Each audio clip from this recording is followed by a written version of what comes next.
Bien-aimés frères et sœurs, nous allons parler sur un thème. Nous allons parler sur un thème, vous allez comprendre que c'est un thème polémique et que je sais que beaucoup peut-être ne seront pas d'accord avec moi, mais je vous ai toujours dit que je suis toujours d'accord avec les Écritures. D'autant que je suis en accord avec les Écritures, tant que je suis en accord avec l'Évangile, tant que je suis en accord avec la révélation, bien-aimé, cela ne me dérange pas. Voilà pourquoi, bien-aimés frères et sœurs, que certains thèmes peuvent être polémiques, mais nous parlons avec les Écritures. La foi n'est pas de tous. Voilà le thème que nous allons parler, le thème que nous allons partager, vous et moi, ce matin. La foi n'est pas de tous. Ah, mais frère China, qu'est-ce que c'est ça encore? La foi n'est pas de tous. Oui. Voyez-vous, bien aimé, nous sommes en train de vivre dans un temps où la connaissance augmente. Et la connaissance, bien sûr, a augmenté. Et nous avons compris que dans ces temps ici, il y a beaucoup d'enseignements, beaucoup des enseignements qui sont enseignés par-ci, par-là, que lorsque nous examinons dans la profondeur et lorsque nous prenons ces enseignements et nous voulons les mettre en accord avec les Écritures, là, il y a quelque chose qui coince. Voyez-vous? La Bible déclare ceci. Bien-aimé frère Paul le dit, je pense que c'est dans le livre de 1 Corinthiens chapitre 3 verset 9. Il dit que moi, comme un sage architecte, j'ai posé le fondement. Et quiconque vient bâtir sur ce fondement, qu'il fasse gaffe, qu'il fasse attention de la manière dont il va bâtir et surtout par ou de quel matériau il va bâtir sur le fondement. C'est assez bien aimé que lorsque le fondement est posé, et nous constatons que lorsque les autres viennent bâtir dessus, il y a certains matériaux qui ne tiennent pas. Pourquoi? Parce que ce n'est pas compatible avec le fondement. Or, le fondement, bien aimé, c'est l'évangile de la grâce, l'évangile prêché par Paul. Ça, c'est le fondement. Maintenant, tous les enseignements qui viennent et qui doivent être bâtis sur ce fondement, il faut que cela soit compatible. Si l'enseignement n'est pas compatible, ça veut dire que ce matériel-là n'est pas compatible avec le fondement, cela ne tiendra pas. Et c'est alors que, bien aimé, nous disons que tout enseignement qui ne colle pas avec le fondement des apôtres, c'est-à-dire l'évangile de la grâce, c'est un enseignement qui doit sauter. Alors, vous allez constater, bien aimé, il y a des thèmes, il y a des sujets qui font polémique. Aujourd'hui, dans le monde religieux, ou même dans ce monde là où nous prêchons évangile de la grâce, il y a beaucoup de choses que nous ne sommes pas d'accord. Nous avec les autres. Moi avec les autres avec moi, nous ne sommes pas d'accord. Tel que la perte du salut. Voyez-vous bien aimé, nous le disons que un enfant de Dieu, je précise bien, un enfant, je ne parle pas des chrétiens ici, je ne parle pas des gens qui vont dans les assemblées, non, je parle d'un enfant de Dieu. Il ne peut pas perdre son salut. Voyez-vous? Ça, c'est un thème bien aimé qui fait couler d'encre.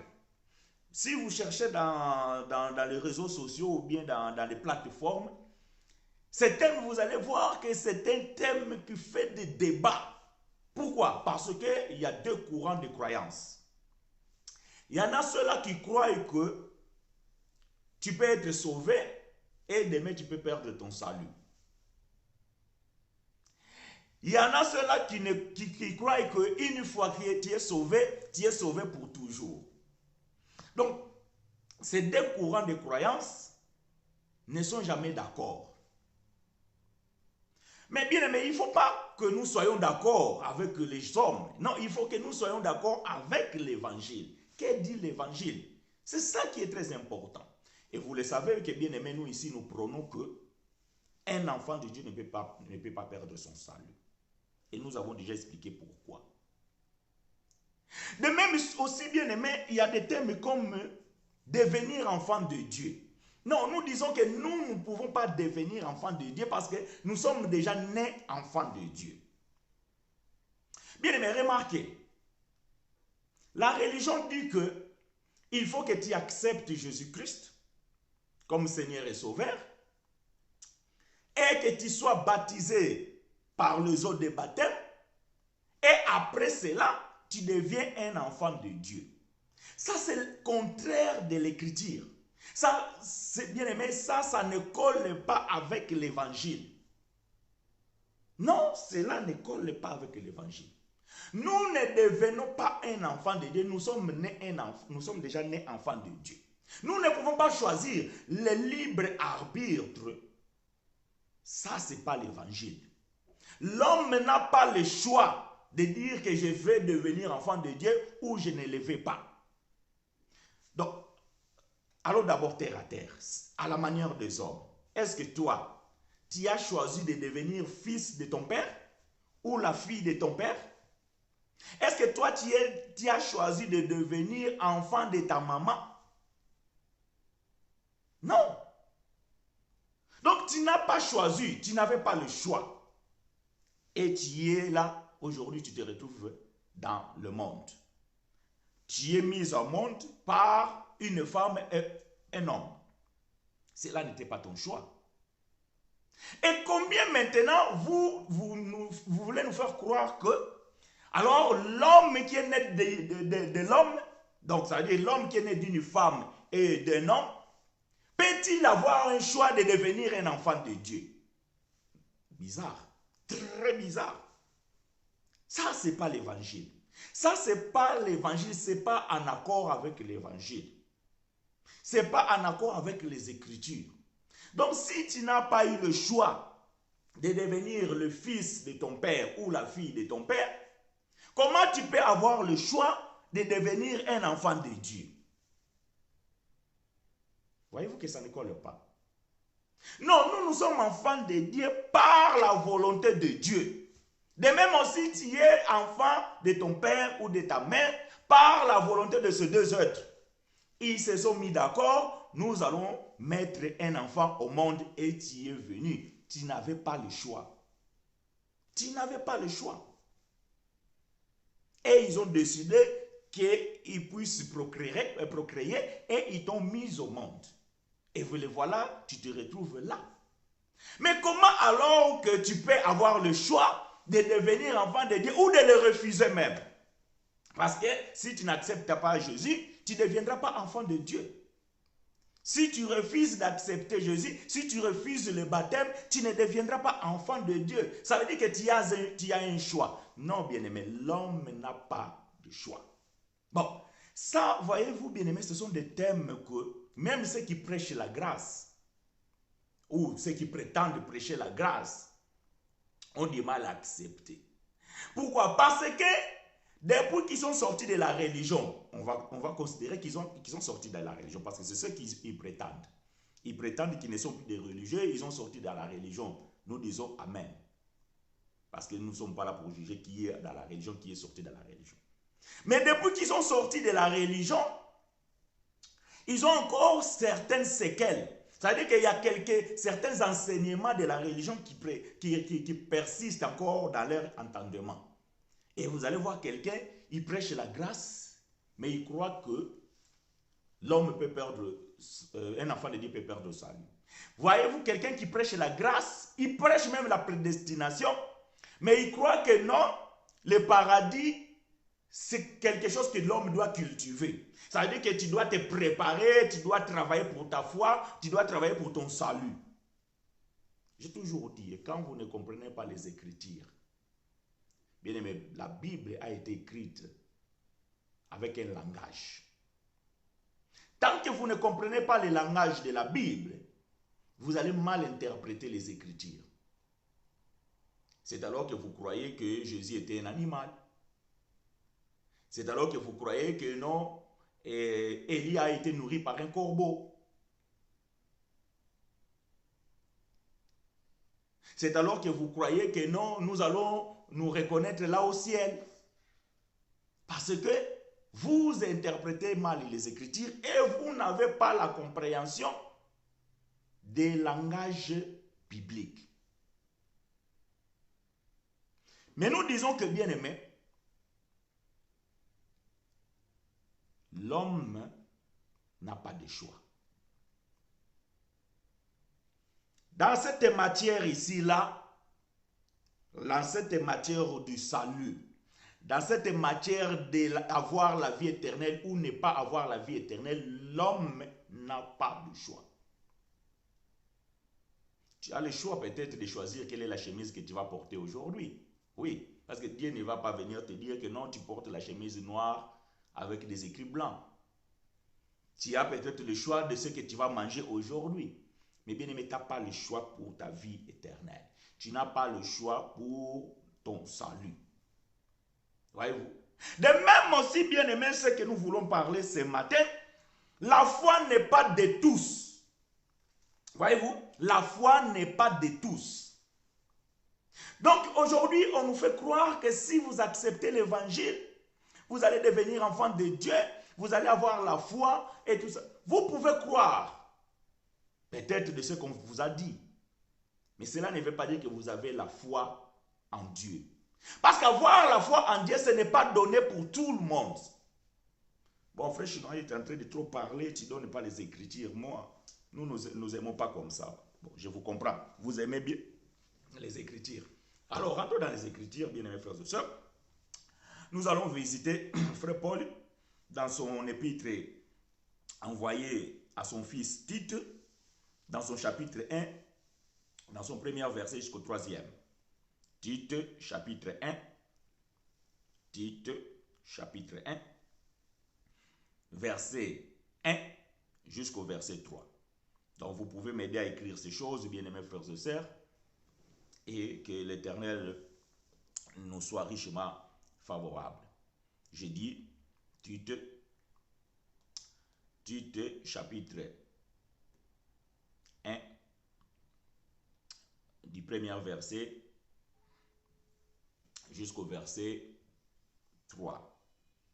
Vraiment que l'Éternel, bien-aimés frères et sœurs, nous soit richement favorable. Je vais lire pour vous et avec vous. Tite, chapitre 1, du premier verset jusqu'au 3e. Je lis pour vous et avec vous.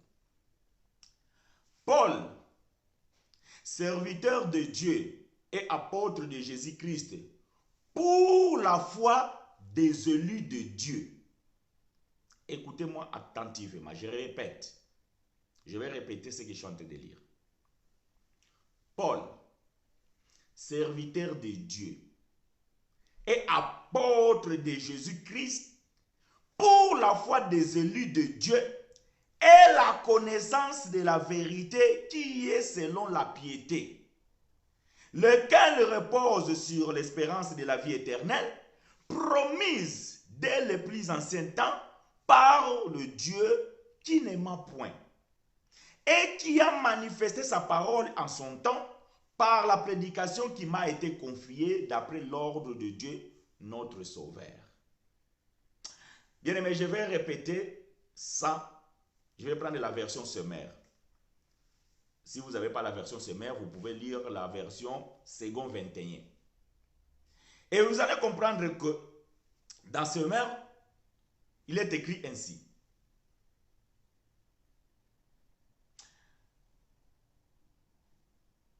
Cette lettre t'est adressée par Paul, serviteur de Dieu et apôtre de Jésus-Christ. Ceux que Dieu a choisis, j'ai été chargé de les amener à la foi et à la pleine connaissance de la vérité qui est conforme à l'enseignement de notre foi. Pour qu'ils aient l'espérance de la vie éternelle. Cette vie nous a été promise de toute éternité par le Dieu qui ne ment pas. Au moment fixé, il a fait connaître sa parole par le message qui m'a été confié selon l'ordre de Dieu notre Sauveur. Waouh, j'aime ça. Voyez-vous, nous avons l'habitude de vous dire qu'il ne faut pas avoir une seule version de la Bible. Donc, quand vous lisez la Bible, bien aimé, vous pouvez aller chercher d'autres versions pour pouvoir comprendre bien les textes. Paul est en train de dire quoi ici? Paul explique à son fils Tite que la foi, ce n'est pas pour tous. La foi, c'est la foi des élus. La version Louis II dit que apôtre Jésus-Christ, c'est pour la foi des élus de Dieu. Donc, si tu n'es pas élu de Dieu, tu ne peux pas avoir la foi en Dieu. Non, bien aimé, la foi n'est pas pour tous. La foi n'est pas de tous. La foi n'est pas de tous. Donc, ça veut dire que ceux qui doivent croire à l'évangile de la grâce, c'est ceux-là qui Dieu a connus d'avance. C'est ceux-là que Dieu a connus depuis l'éternité. Eux, et ils doivent avoir la foi dans l'évangile de la grâce. Et la version sommaire dit que cette lettre t'est adressée par Paul, serviteur de Dieu et apôtre de Jésus-Christ. Point. Ceux que Dieu a choisis, virgule, j'ai été chargé de les amener à la foi. Voyez-vous? Donc, ce que Dieu a choisi, c'est cela que Dieu a confié une mission à Paul, de ramener ces gens-là, les élus, c'est-à-dire les choisis de Dieu, que Paul puisse les amener à la foi. Voilà pourquoi nous disons que ce que Paul a prêché, tout le monde ne peut pas l'accepter. Même frère Pierre, il a reconnu. Ce que frère Paul a écrit, il y a des choses difficiles à comprendre, dont les gens mal affermis et ignorants. Tort de l'essence. Bien aimé, un enfant de Dieu ne peut pas être ignorant. Du moins, pas pour toujours. Tu peux être ignorant pendant un temps. Parce que l'ignorance, c'est pas ne pas savoir. L'ignorance, c'est que tu sais, tu connais, tu sais la chose existe, mais tu ignores sa véracité. Peut-être tu ignores son contenu, mais tu sais que cela existe. Donc les enfants de Dieu savent qu'il y a une vérité, mais parfois, ou bien tant qu'ils n'ont pas encore trouvé, tant qu'ils n'ont pas encore fait la rencontre de cette vérité, donc ils sont des ignorants. Voyez-vous, ils savent que Dieu existe. Ils savent qu'il y a quelque chose. Ils savent que non, il y a un évangile vraiment authentique. Mais tant qu'ils n'ont pas encore entendu cet évangile, ils sont dans l'ignorance. Mais un enfant de Dieu ne peut pas mourir ignorant. Voyez-vous?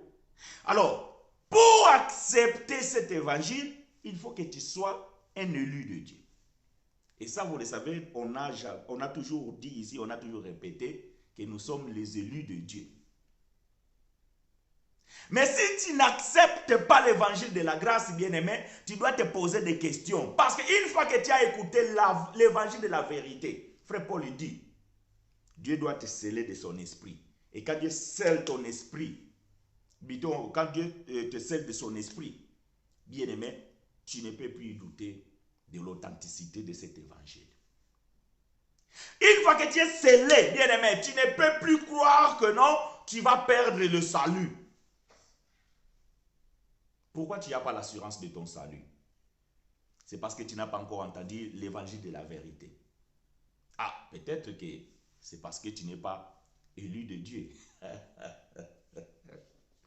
Ça, moi, je ne peux pas vous le dire.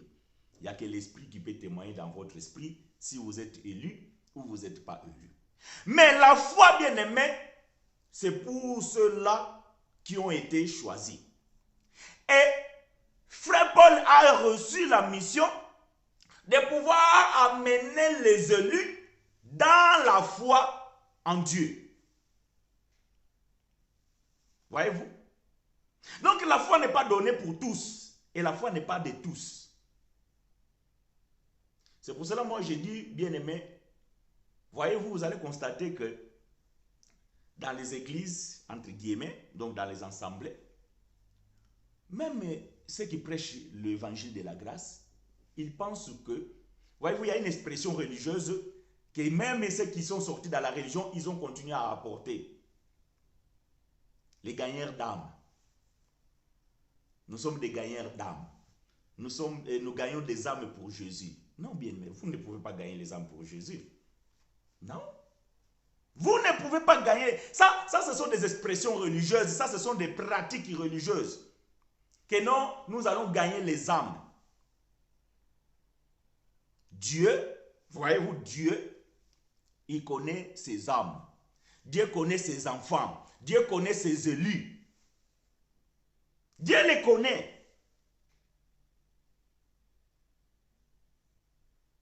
Vous pouvez prêcher tel que vous voulez. Vous pouvez faire des campagnes. Ceux qui auront la foi en Dieu, ce sont les élus de Dieu. Ce sont ceux qui ont été choisis. Et la mission, c'est de prêcher pour amener ces gens-là dans la foi. Mais pas pour que vous les sortez du monde plutôt dans les camps du diable pour les amener dans les camps de Dieu. Non. Non. Nous sommes appelés à apporter la lumière à nos frères qui sont des élus, mais qui sont encore dans les ténèbres. Nous devons leur apporter la lumière. C'est-à-dire que nous devons leur apporter la vérité. Nous devons leur apporter l'évangile qui sauve. Mais sauver de quoi? Sauver de la religion. Sauver de la religion. Parce que là-dedans, ils sont assujettis dans des pratiques religieuses. Ils sont assujettis dans des dogmes. Ils ont besoin d'être sauvés. Ils ont besoin d'être tirés de la religion qui est le ténèbre pour les amener à la lumière qui est l'évangile de la grâce. Ça, c'est la mission que nous avons.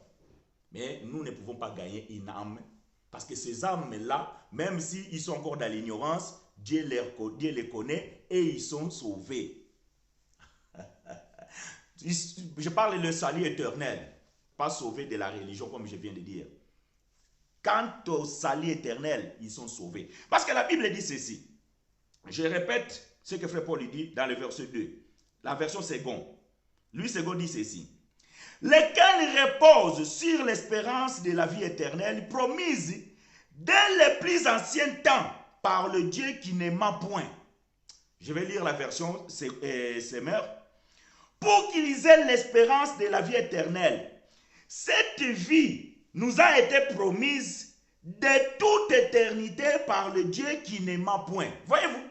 Non, la vie éternelle, ce n'est pas toi qui vas aller prêcher quelqu'un et tu vas dire que je t'ai prêché, Jésus va te sauver et tu vas avoir la vie éternelle. Non, cette personne-là, il a déjà été destiné. Il a été plutôt prédestiné à retourner dans la maison. Que tu les prêches ou que tu ne les prêches pas, même par un fou, ou même par je ne sais pas quelle circonstance, il doit retourner dans la maison. C'est parce qu'il est un élu. Il n'a pas de choix à faire. Ou s'il doit accepter ou il ne doit pas accepter. Non. Le livre arbitre, bien-aimé, ce n'est pas évangile. Ça, ce n'est pas évangile. Ça, c'est la religion qui prêche comme ça. Malheureusement, beaucoup aussi qui prétendent prêcher la grâce, ils croient à cela. Que non, il y a encore des gens qui sont là, qui peuvent être sauvés pour l'éternité. Non, vous pouvez être sauvé de la religion. Vous pouvez être sauvé d'une maladie. Vous pouvez être sauvé d'un accident. Dieu peut vous sauver d'un danger ici sur la terre. Dieu peut vous sauver d'une maladie. Dieu peut vous sauver par l'intermédiaire de la prière. Dieu peut vous sauver d'une maladie. Dieu peut vous sauver d'une malédiction. Parce que quelqu'un a plaidé miséricorde.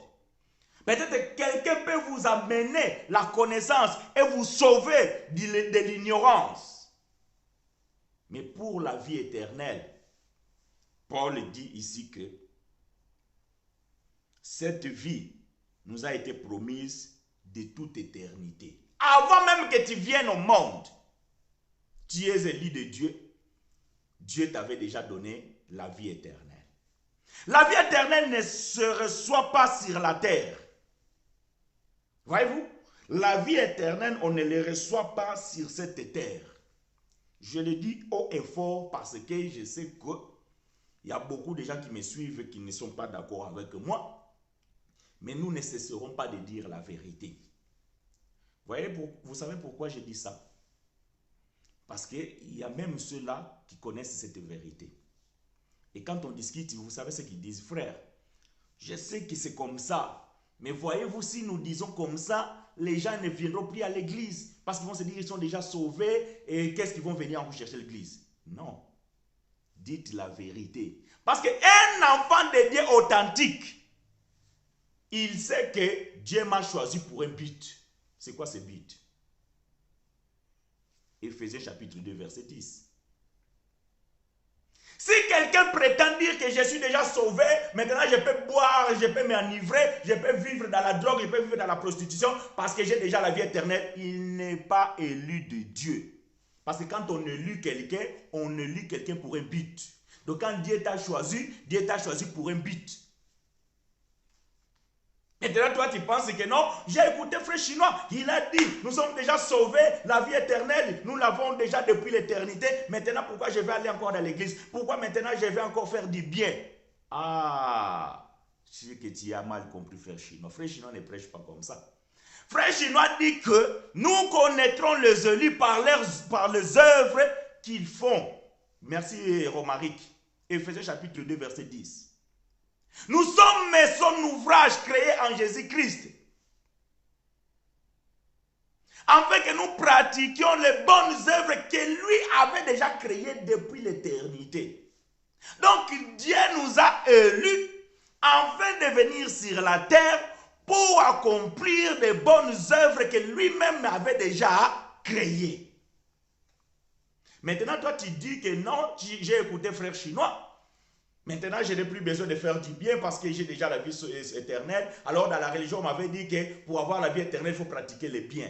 Nous ne pratiquons pas les biens pour avoir la vie éternelle, mais nous pratiquons les biens parce que nous sommes de la vie éternelle. Voyez-vous? Et quand tu écoutes cet évangile, tu acceptes et tu as la foi. Parce que la foi, c'est pour toi un élu de Dieu. Maintenant, un élu de Dieu qui dit que non, moi je ne peux plus parce que je suis déjà sauvé, tout ça là, je n'ai pas besoin de faire ceci et tout ça là, tu n'as pas la foi. Et tu ne peux pas avoir la foi parce que tu n'es pas un élu de Dieu.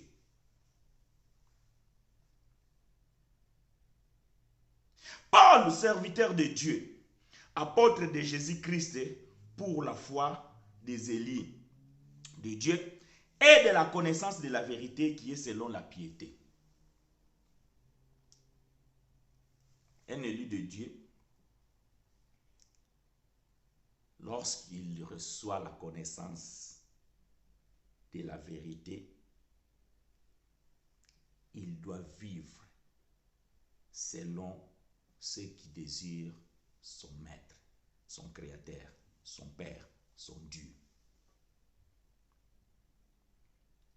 Le but de la connaissance de la vérité, bien-aimés, c'est de nous rappeler que nous sommes élus.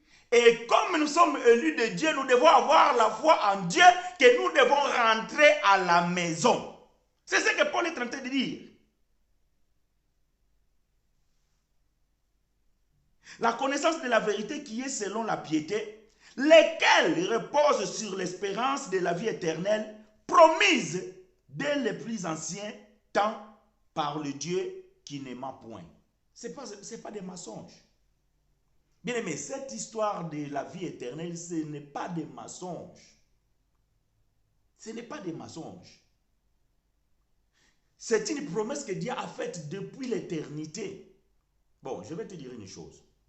Malheureusement, ce n'est pas pour ton corps. Parce que ton corps ne peut pas connaître l'éternité. Et ton corps n'était pas dans l'éternité. C'est ton esprit qui était dans l'éternité. Et c'est ton esprit qui va retourner dans l'éternité. C'est ton esprit. Et c'est pour cela que ton esprit doit avoir le dessus de ton corps. Pour assujettir ce corps à pouvoir marcher selon l'esprit, mais pas selon la chair. C'est comme ça que Paul a prêché, bien-aimé. Et c'est comme ça que nous prêchons. Et nous disons la vérité. Nous ne croyons pas que non, si nous disons la vérité, les gens ils vont se lasser. Si quelqu'un se lasse, c'est qu'il n'est pas de Dieu. Si quelqu'un se lasse, c'est parce qu'il n'a pas la foi. Et comme la foi n'est pas de tous, nous comprenons que celui-là, ce n'est pas un élu de Dieu. Ce n'est pas si compliqué.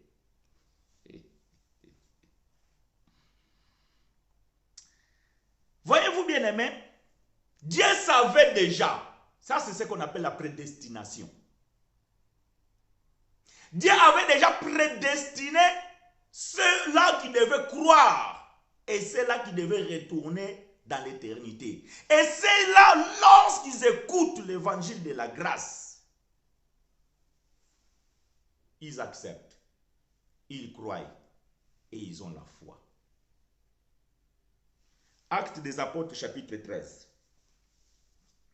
Actes des Apôtres, chapitre 13.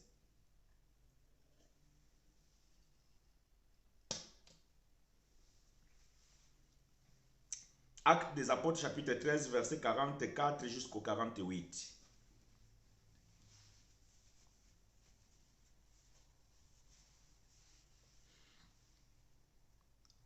Je vais lire pour vous et avec vous, bien-aimés frères et sœurs. Actes des Apôtres, chapitre 13, du verset 44 jusqu'au verset 48. Que Dieu nous soit favorable. Je lis pour vous et avec vous. Les sabbats suivants, presque toute la ville se rassembla pour écouter la parole du Seigneur. En voyant tant de monde, les Juifs furent remplis de jalousie et se mirent à contredire Paul et à l'injurier. Paul et Barnabas leur déclarèrent alors avec une pleine assurance: c'est à vous, vous les Juifs, c'est à vous, en première, que la parole de Dieu devait être annoncée. Mais puisque vous la refusez et que vous-même ne vous jugez pas digne d'avoir part à la vie éternelle, nous nous tournons vers ceux qui ne sont pas des Juifs. Car l'Éternel a bien défini notre mission lorsqu'il a dit: je t'ai établi pour que tu sois la lumière des nations et pour que tu portes le salut jusqu'au bout du monde. Quand les non-juifs les entendirent parler ainsi, ils furent remplis de joie. Ils se mirent à louer Dieu pour sa parole. Et tous ceux qui étaient destinés à la vie éternelle crurent. Je répète cette phrase. Ils se mirent à louer Dieu pour sa parole. Et tous ceux, voyez-vous, ce n'est pas tout le monde, c'est ceux. En français, quand on dit ceux, ça veut dire que c'est une catégorie de gens qui se trouvent dans un ensemble, mais il y a une catégorie qu'on met à part. Tous ceux qui étaient destinés à la vie éternelle crurent. Donc si tu n'as pas été destiné à la vie éternelle, tu ne pourras pas croire. Ces Juifs-là qui ont écouté Paul et Barnabas, comme ils n'étaient pas destinés à la vie éternelle, ils ont refusé. Bien aimé, en fait, ils n'ont pas raté la vie éternelle. Non, c'est que n'ont jamais été destinés à la vie éternelle. Ils ne peuvent pas croire. Donc, ce n'est pas parce qu'ils ont le choix. Non. Même si ils acceptaient ce que Paul dit et Barnabas, mais comme ils n'étaient pas destinés pour la vie éternelle, cela ne devait pas marcher. Parce que la foi n'est pas de tous.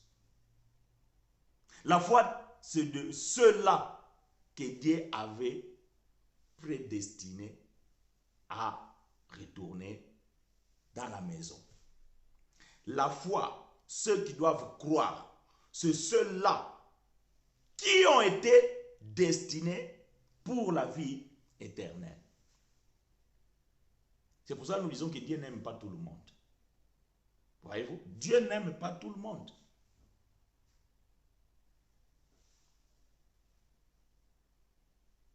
Donc dire que nous avons le choix, voyez-vous, parfois ça me fait mal quand j'entends des prédicateurs, les gens qui prêchent la bonne parole, vraiment qui prêchent la bonne parole, qui prêchent l'évangile, mais dans certains points, ils ont encore la nostalgie religieuse.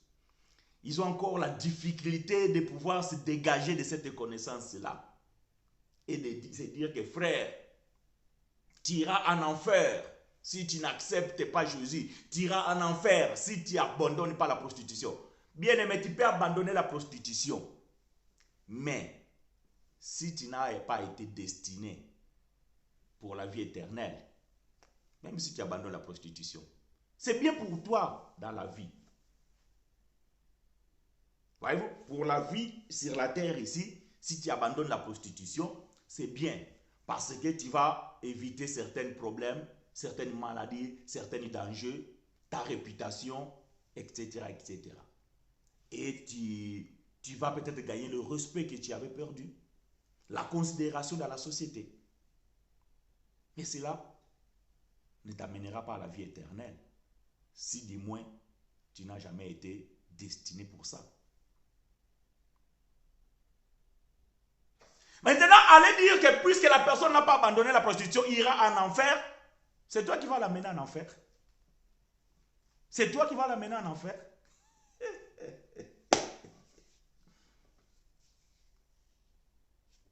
Prêchez la bonne nouvelle. Puisque nous n'avons pas la faculté de pouvoir savoir qui est un élu, qui ne l'est pas.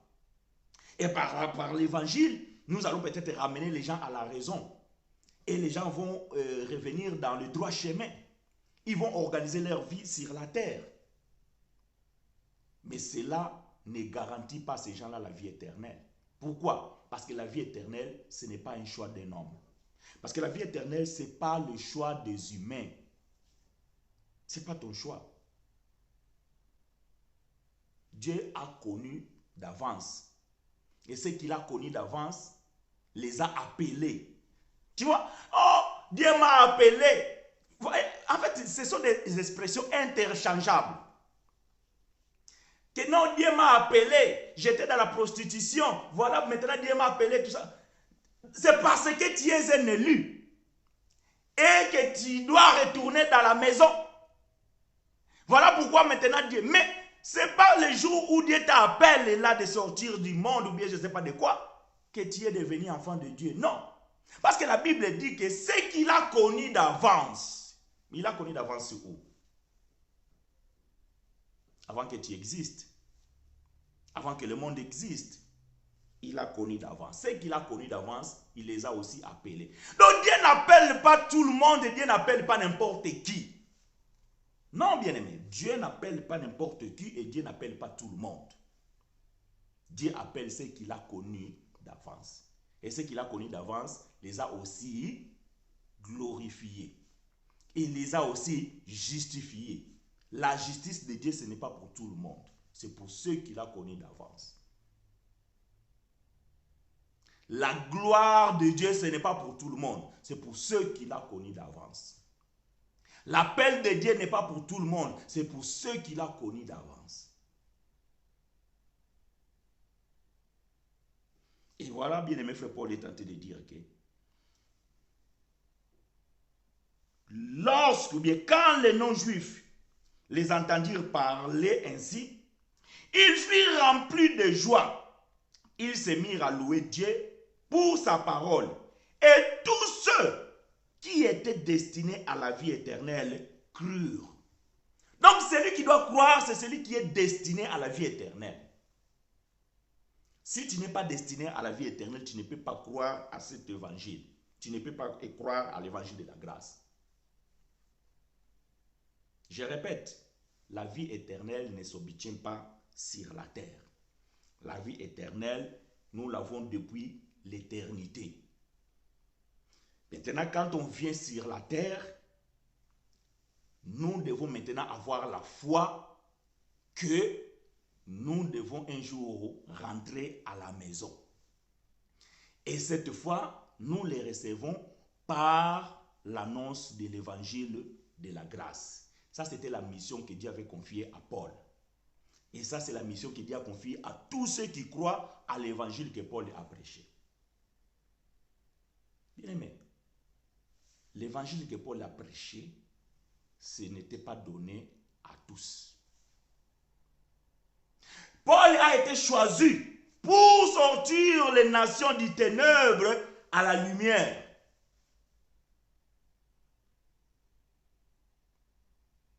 Mais ceux qui devaient sortir des ténèbres à la lumière n'est pas tous. C'est ceux-là qui ont été destinés à la vie éternelle. Et c'est eux qui doivent recevoir cet évangile.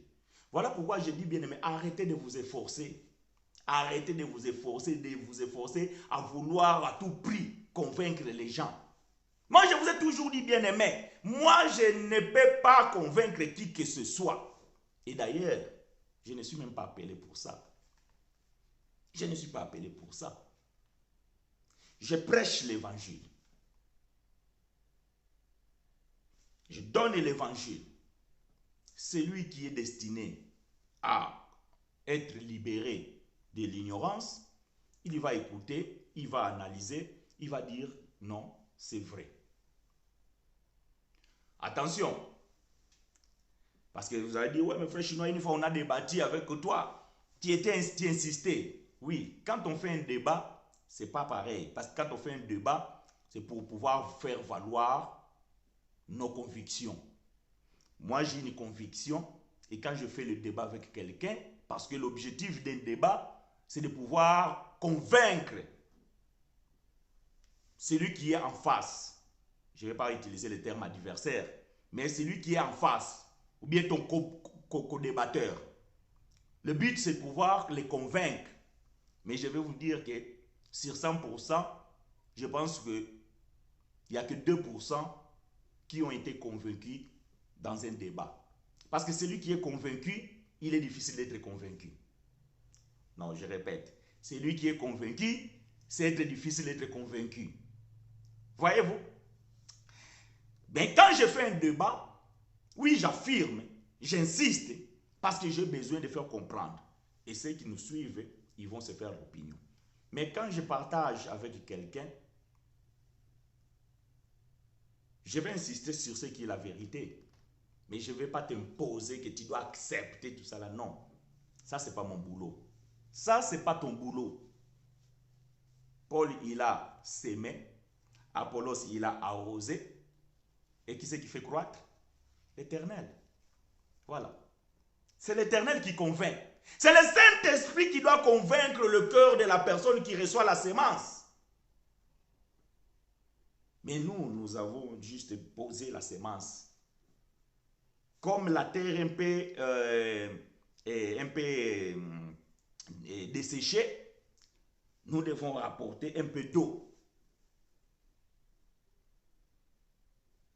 Maintenant, si la semence qui a été mise par terre, cette terre, elle est bonne, parce que c'est une terre qui a été prédestinée à pouvoir, pour faire pousser le fruit, ça va pousser. Mais si ce n'est pas le cas, bien aimé, la semence va mourir et ne pourra pas produire. Paul serviteur de Dieu et apôtre de Jésus-Christ,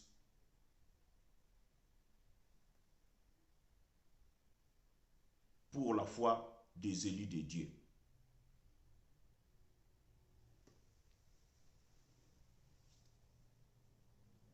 Comment avoir la certitude que nous sommes les enfants de Dieu, en sachant que la chair humaine ne connaîtra jamais la perfection, elle bronchera toujours.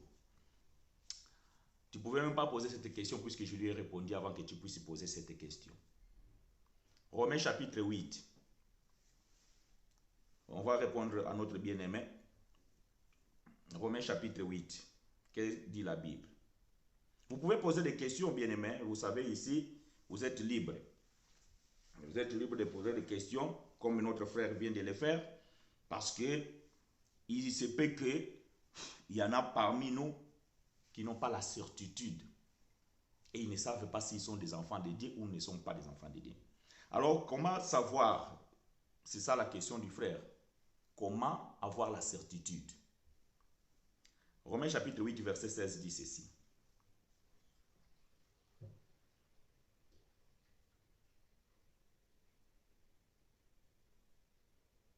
Je vais commencer par le verset 15.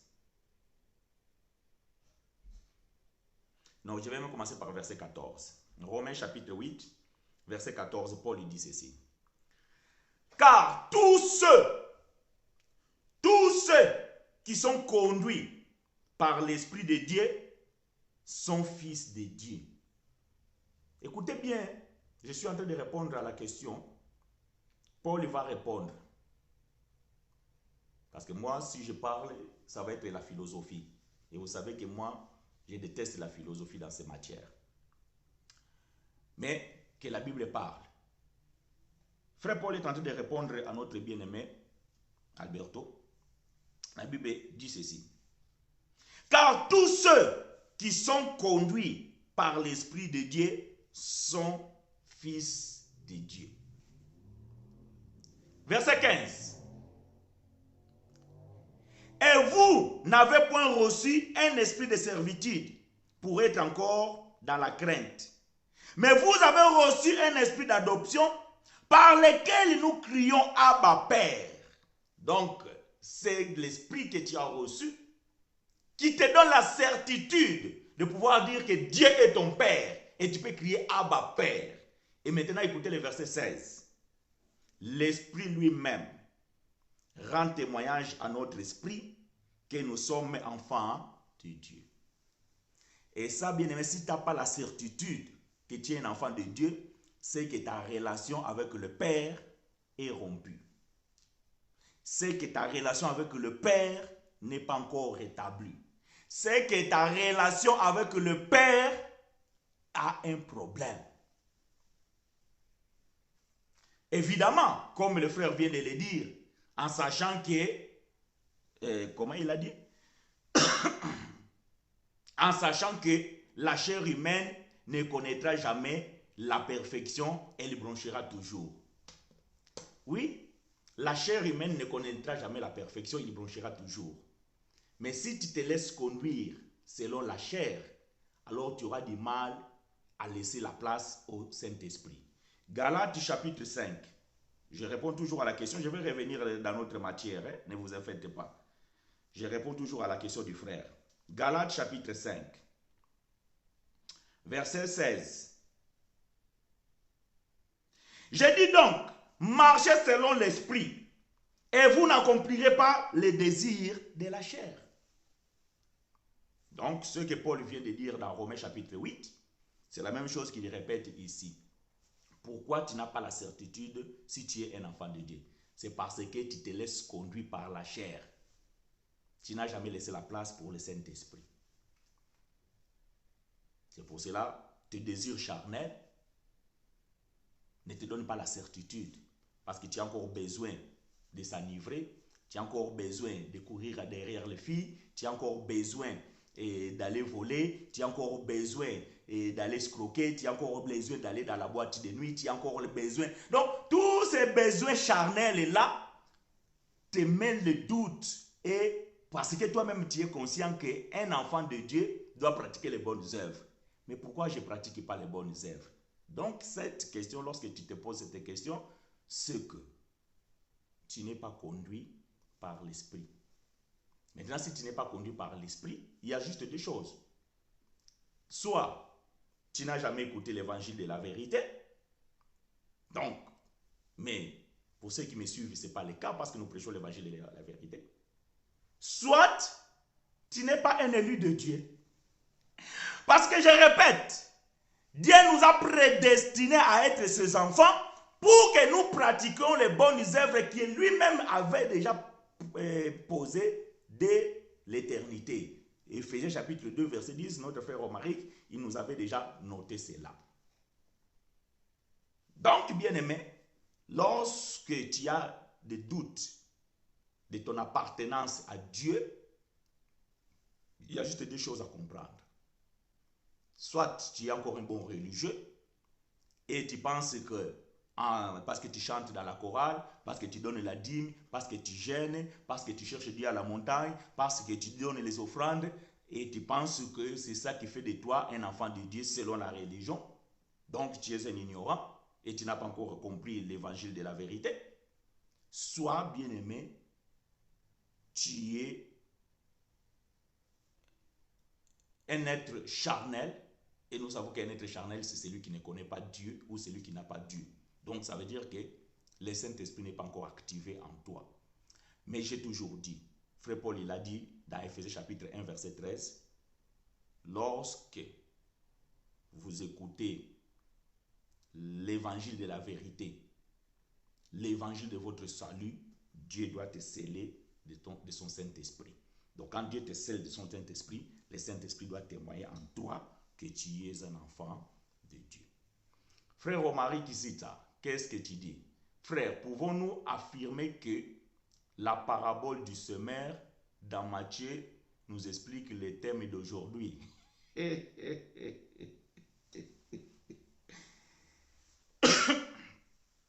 Oui.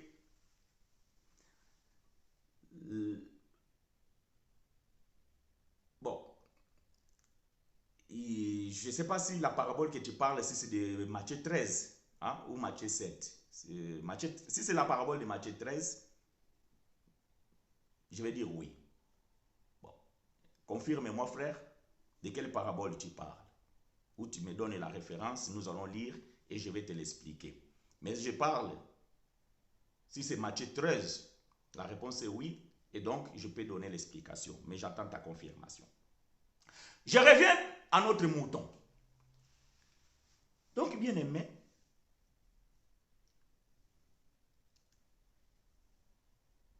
la foi, c'est pour les élus de Dieu. C'est les élus de Dieu qui croient que la loi n'existe plus. Voyez-vous, quand tu es un élu de Dieu, tu dois croire que la loi n'existe plus. Parce que vous allez voir, les religieux nous disent qu'il y a un frère qui m'a appelé. Non, il ne m'a pas appelé, il m'a écrit. Et j'ai compris vite que le frère, il voulait des débats. Mais vous voyez, Matthieu 13, merci, je vais revenir.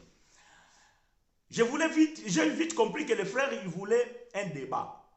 Mais comme j'avais compris la tendance du frère, c'est quelqu'un de l'église adventiste du 7e jour. Alors, je n'ai pas voulu rentrer dans des débats inutiles. Parce qu'il me parlait, frère, pourquoi tu dis que les sabbats, nous ne pouvons pas observer les sabbats et compagnie.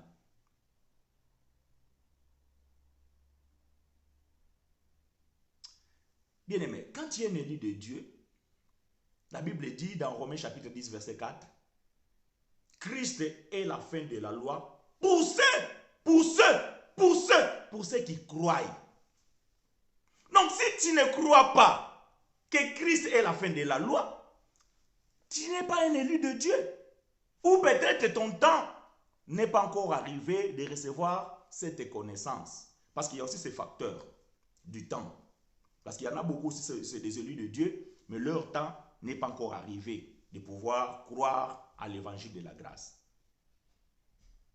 Un élu de Dieu, moi, le jour où j'ai compris, j'ai entendu que Christ a mis fin à la loi, j'ai cru, j'ai accepté et ma foi est basée là-dessus.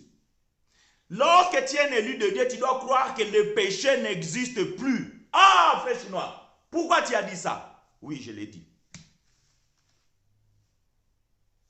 Moi, je dis, vous ne pouvez pas prêcher la grâce et tout en restant religieux. C'est pas possible. Un religieux croit qu'il est toujours un pécheur et c'est les eaux du baptême qui ôtent le péché. Un religieux croit que donc il peut être sauvé aujourd'hui et demain il peut perdre son salut parce qu'il est tombé. Un religieux croit que les péchés existent toujours.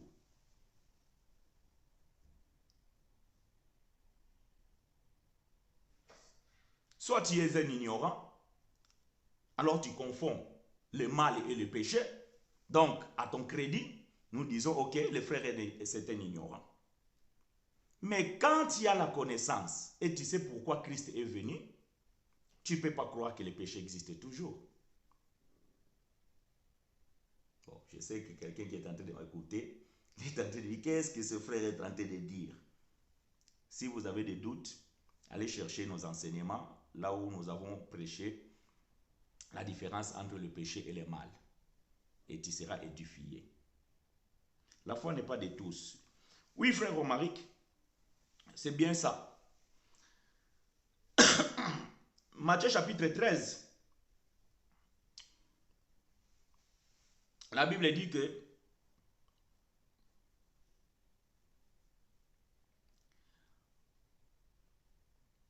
c'est une parabole. Un semeur sortit pour s'aimer. Comme il s'aimait, une partie de la semence tomba de long du chemin.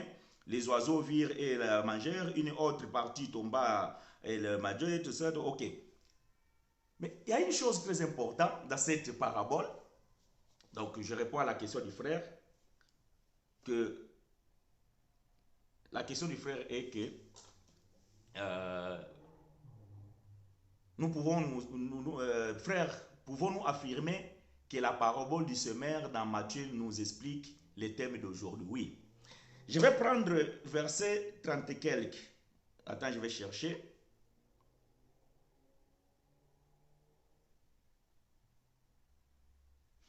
À partir du verset 36, vous allez comprendre que le thème que nous sommes en train de développer, donc ça a à voir avec cette parabole. Même si c'est pas, je ne suis pas allé tirer ça là-dessus. Mais à partir du verset 36, il va dire ceci. Alors, il renvoya la foule et entra dans la maison. Ses disciples s'approchèrent de lui, dirent, expliquez-nous la parabole des livrets du champ. Il répondit, celui qui sème la bonne semence, c'est le Fils de l'homme. Les champs, c'est le monde. La bonne semence, ce sont les fils du royaume. Livrés, ce sont les fils du malin. L'ennemi qui a semé, c'est le diable. La moisson, c'est la fin du monde. Les moissonneurs, ce sont les anges. Or, comme on arrache l'ivraie et qu'on la jette au feu, il sera de même à la fin du monde. Voyez-vous, ici, bien aimé, c'est clair que le Fils de l'homme ici, c'est Dieu. Hein? C'est Jésus lui-même, donc c'est Dieu. Lorsque Dieu a semé, il a semé le bleu. Dieu avait semé le bleu. Mais la Bible dit que la nuit, l'ennemi vient, il sème l'ivraie. Donc, voyez-vous que Dieu avait déjà prédestiné les élus. Parce que la terre ici, c'est le monde. C'est ce que la Bible dit. Donc, c'est ce monde. Donc, Dieu avait déjà choisi les prédestinés. Mais parmi les prédestinés, il y a aussi ceux qui n'ont pas été prédestinés. Parce que fais attention. La Bible ne parle pas des gens qui ont été prédestinés pour la destruction. Non. La Bible parle de ceux qui ont été destinés pour la destruction. Mais la Bible parle de ceux qui ont été prédestinés pour l'éternité. Je ne sais pas si je me fais comprendre.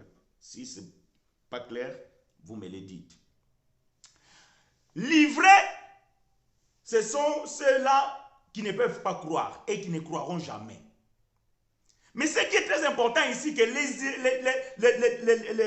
lorsque le maître, ou bien lorsque les ouvriers ont constaté cela, ils ont demandé au maître de pouvoir arracher la mauvaise semence. Mais le maître, il a dit non. Mais vous savez, bien aimé, si vous n'êtes pas quelqu'un du domaine, si vous allez dans un champ, il est très difficile de distinguer l'ivraie et le bleu. Parce qu'ils sont pareils. Ils sont pareils. Quand tu vois les gerbes là, l'ivraie et le bleu sont pareils. Donc, c'est difficile de pouvoir savoir où est le bleu, où est l'ivraie, si tu n'es pas du domaine. C'est pour cela que nous sommes en train de dire ici que nous ne pouvons pas savoir qui est élu, qui n'est pas un élu. Parce que nous sommes tous des humains et nous sommes pareils. Toi, tu manges, moi, je mange. Toi, tu chantes, moi, je chante. Toi, tu cours, moi, je cours. Donc, qu'est-ce qui fait différence entre toi et moi? Voyez-vous? Mais Dieu sait que celui-là, c'est un bleu et celui-là, c'est un ivraie. Donc, Dieu connaît celui-là, c'est un élu. Celui-là, ce n'est pas un élu.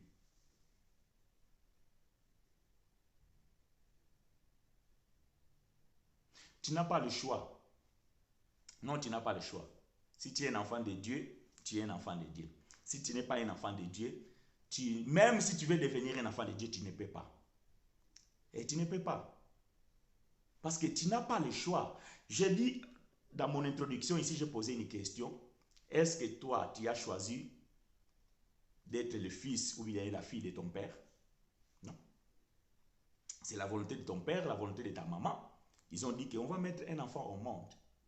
Et maintenant, vous pensez que vous pouvez avoir le choix de devenir enfant de Dieu. Ah non. Ça, c'est la religion qui vous a inculqué ces choses dans la tête. Que non, vous pouvez devenir enfant de Dieu. Bon, je sais que non, quelqu'un est en train de dire, mes frères, c'est écrit dans la Bible, non, Jean chapitre 1, verset 12. Ah non.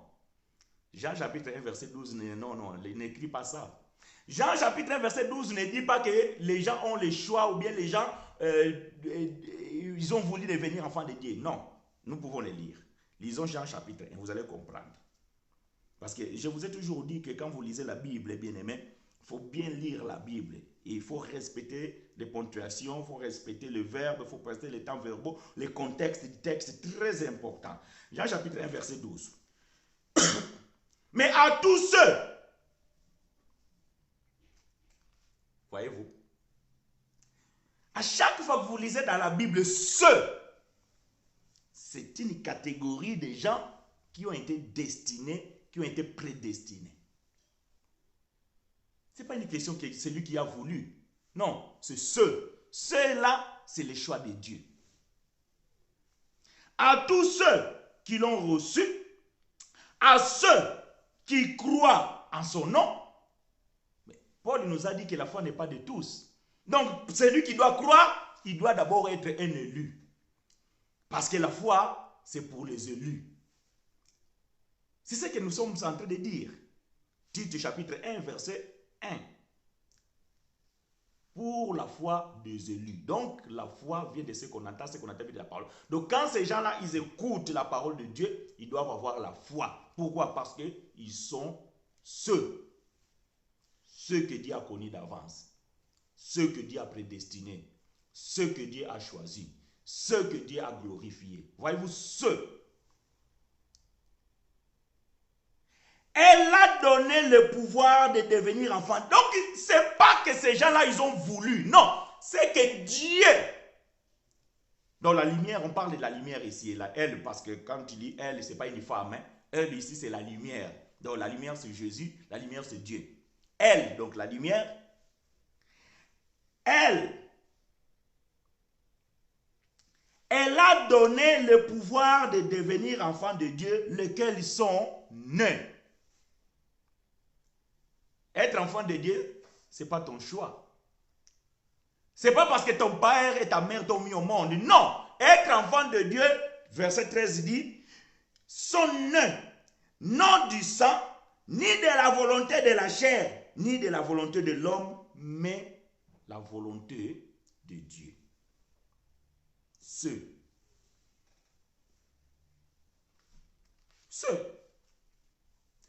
Bien-aimé, tu peux vouloir tout faire pour avoir la vie éternelle. Si tu n'es pas destiné pour la vie éternelle, rien.